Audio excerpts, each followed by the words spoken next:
Hello, cult members. Welcome to the Pop Culture Cult. I'm Sean. I'm Janice. And this is our spoilers review of Han Solo. No, of That was the last video. The Cloverfield paradox. Now, we will be out in the open about how we feel about this.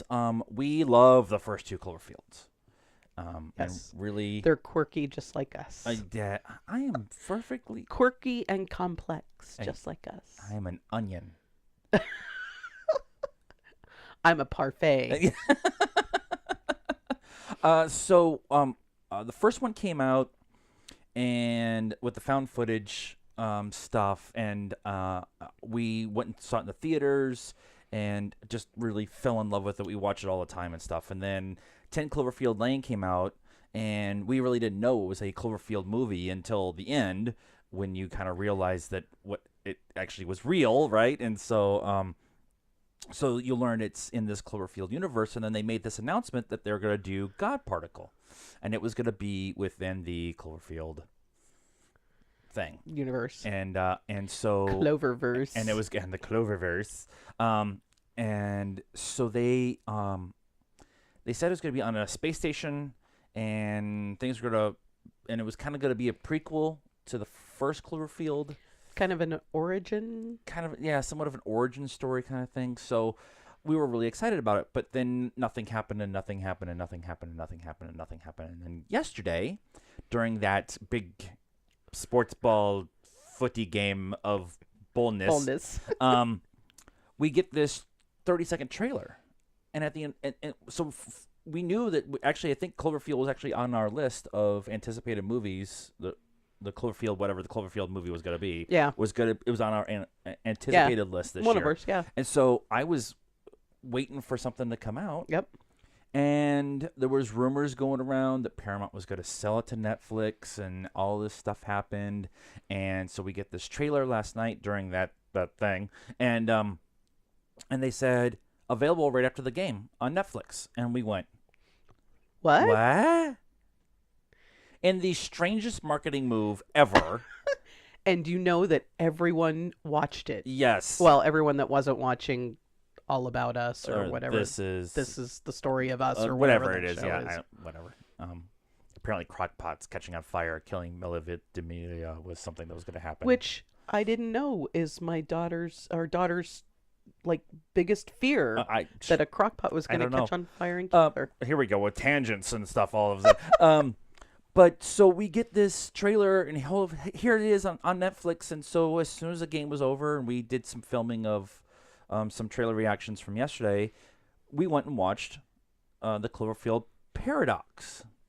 And so here, I'm still trying to wrap my brain about how this whole thing happened. But what were your overall thoughts of the movie? I liked it. I actually think I might want to watch it again.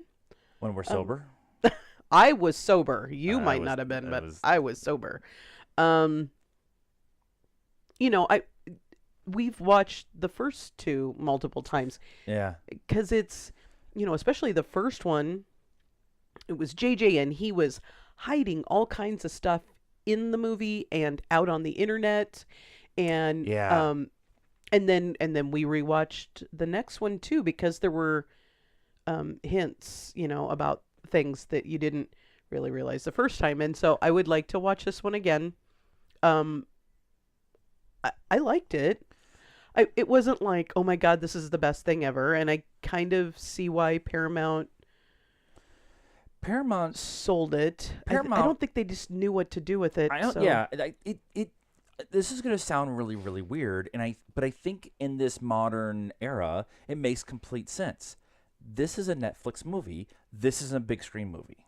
Well, does that make sense? With the JJ was Lost, and Lost had all this stuff out on the internet that you could go and find, and it was kind of like this add-on to the show. And you could book tickets on the Oceanic. Well, you couldn't because they were closed. Because right? They crashed. Right. And then you could delve into the Dharma Initiative and all that stuff. And the same thing with at least the first one. I don't know if that happened so much with the second one, but that's kind of what lent to the coolness Yeah. of the movie. Yeah. And so I mean, it's Bad Robot, but I don't think JJ had anything to do with it. He's got other things to do. Yeah. Yeah. Um I just I liked it. I thought it was I, I thought it was cool, but it wasn't anything that we haven't seen before in some other version of a movie. And Yeah. the only thing that's really kind of was new, at least for me, was the idea of using a particle accelerator in space to generate power for Earth. Yeah, didn't really think about that. And that's actually is a really cool thing. The what do they call it? The Hydrogen Collider in Paris, where they were Yeah. shooting particles at each other. Yeah. That whole process is kind of what they were doing on the show. And one of the theories is that if you get particles moving fast enough, you can open a door to another dimension, Right. which is what kind of happens in this film. And they do a bunch of different tests, and they're trying to save Earth. I liked how they used the newscast and stuff like that to show, hey, there's an energy crisis and there's all this stuff going Yeah. on and everything.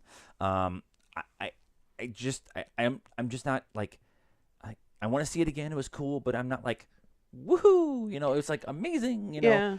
And I feel like it was just missing, at the beginning when she was talking to her husband on the video thing, Mhm. and then it cut out, and I was like, I wonder if that was just a video, and like they're gone or Earth's dead or whatever, Right. and she's just reliving this.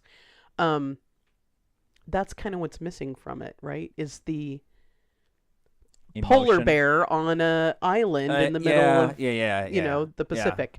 Those weird kind of, John Goodman's character in Cloverfield Lane. You're like, is he a nice guy? Is he crazy? Is Yeah. he, There wasn't that emotional connection to the characters, I think. I think is what it really came down to. Yeah. At least in the first Cloverfield, you felt for J.J. Miller T.J. Miller because he was trying to get with the other girl, and then his buddy, whose birthday it was trying to get back to his ex-girlfriend because he still loved her, and and she was trapped, and so it was that emotional connection. Oh, by the way, there's a giant monster trying to kill everything in New York and City. you felt along with them, don't die. Right. And And this one, there wasn't really much of an emotional connection. It was more about problem solving of how did we get to this alternate universe? How did he lose his arm? How is his arm sentient How is it and able to back? move around and write and stuff like that? But it's an alternate dimension, so like a lot of stuff won't get explained because there's an alternate dimension. And I heard that's kind of some of the complaints that people were having today was it wasn't realistic because how does this happen and how do they get that giant freaking navigator globe out of the guy's belly? And it's like it's an alternate dimension. Have you watched Doctor Who? Yeah. Shit just goes off Yeah. the rails and there's no explaining it. You just go with it.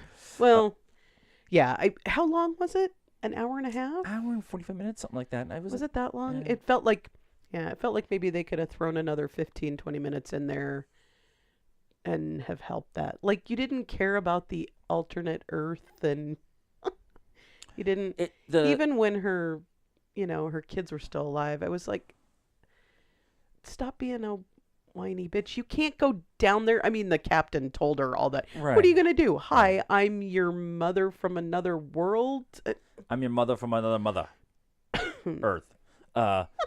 So we have to talk about the scene at the end. So I told you spoilers, so you've been warned. That was a Cloverfield So twist. they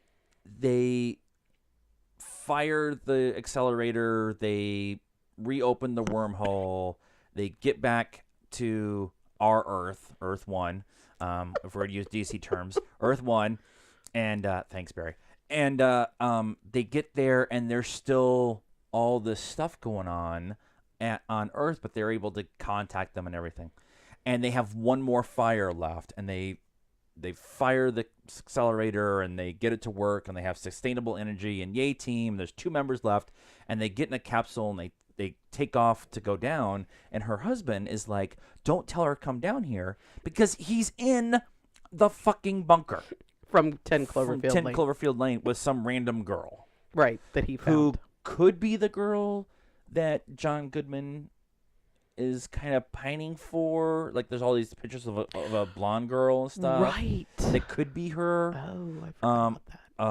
And so there's a whole bunch of stuff that's going on there that I have questions about. Like did John Goodman's character stumble upon this and then killed off the other guy, and then Maybe. all that kind of stuff, right? It was a vat of lye or acid or whatever. Right. So Right. he could have melted him. So I just but when they shoot out of the capsule and come down, and her husband's like, "Don't come back, don't come back, don't come back. Tell him not to come back. Don't come down here with all this stuff." And they're falling through the sky, and they go through the cloud level, and then the monster pops its head up from behind the clouds. It's like shoulders above the cloud level. Okay, I have all kinds of questions. Like, that's too big. Well, it was pretty big. And they say in Cloverfield that it's just a baby. Like, the one that was attacking New York was just a Oh, baby. right. So now you have this one that's fully grown, that stands up and his head's above the cloud line. Are we going to get to a point where the monster is bigger than Earth? That's just my question. Or is it like the Oscars, the fish, where they'll only get as big as the container that they're in? Yeah, yeah. There is a fourth Cloverfield movie already filmed and in the can. It's coming out at Halloween. I have questions. You said it was during the Civil War, World War II. We're during World War II. Yeah, I don't know. Are we going back in time?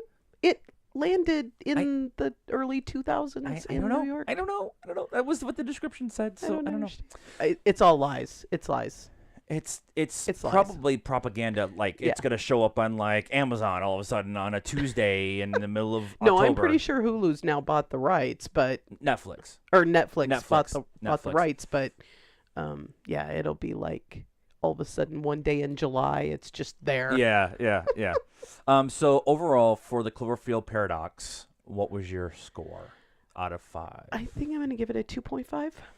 Okay, that's kind of what I was thinking, and I want to give it like a quarter more, or maybe a half point more to make it around 3, just on this idea of this marketing. It's hidden. Here's a trailer. It's, oh, by the way, it's out in an hour and a half. Yeah. And I think for me, I think that helped the movie a lot more. But I think we weren't anticipating it at all, yeah, so that we didn't have a. So I think in 2.5, but with a bonus of 0.5 to make it 3, because for marketing. So whatever. That's how it works. So that's our thoughts on the Cloverfield Paradox and all the weirdness that went around it. Right. And so what did you guys think? Leave us a comment and tell us about if you've watched it. Do you care about this movie? Were you surprised by it with us just as much as we were? Or do you not care? Which is also possible.